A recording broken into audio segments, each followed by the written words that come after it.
Welcome back for another Sabbath School Nugget. Okay, here we are, and it's the end of the week, and we just want to share with you some of our final thoughts and insights, and what a week it's been.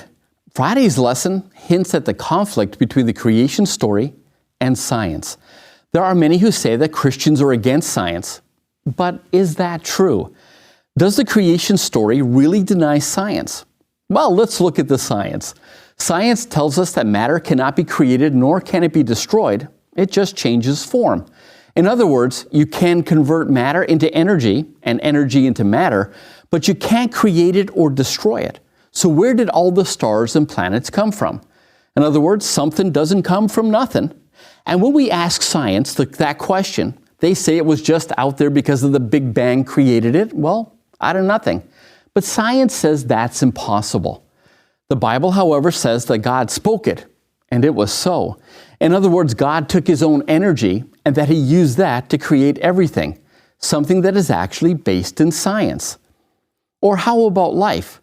There was a time when people said that life just spontaneously happened, that life came from things that were, well, not alive. But along came a scientist by the name of Louis Pasteur, and he proved beyond a shadow of a doubt that life only comes from life. Ask modern-day science where life comes from, and they'll tell you about aliens. Ask them where the aliens came from, and it's aliens all the way back through the universe. Or they will tell you that we came from some primordial ooze. Again, something science says, that's impossible. But the Bible says that a very real and living God created life by breathing into it His own life.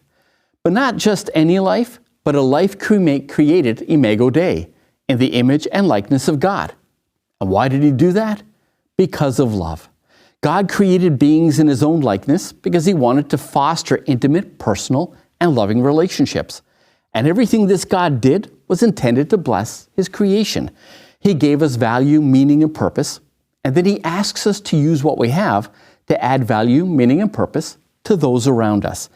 And everything He gave us from the Sabbath to marriage, God had our best interests at heart. And how did we repay Him? Well, that's next week's lesson when Seth will come by and talk about the fall of humanity. Well, those were some of our thoughts for this week. And now we would like to hear, your thoughts. So please come out and join us for Sabbath School tomorrow.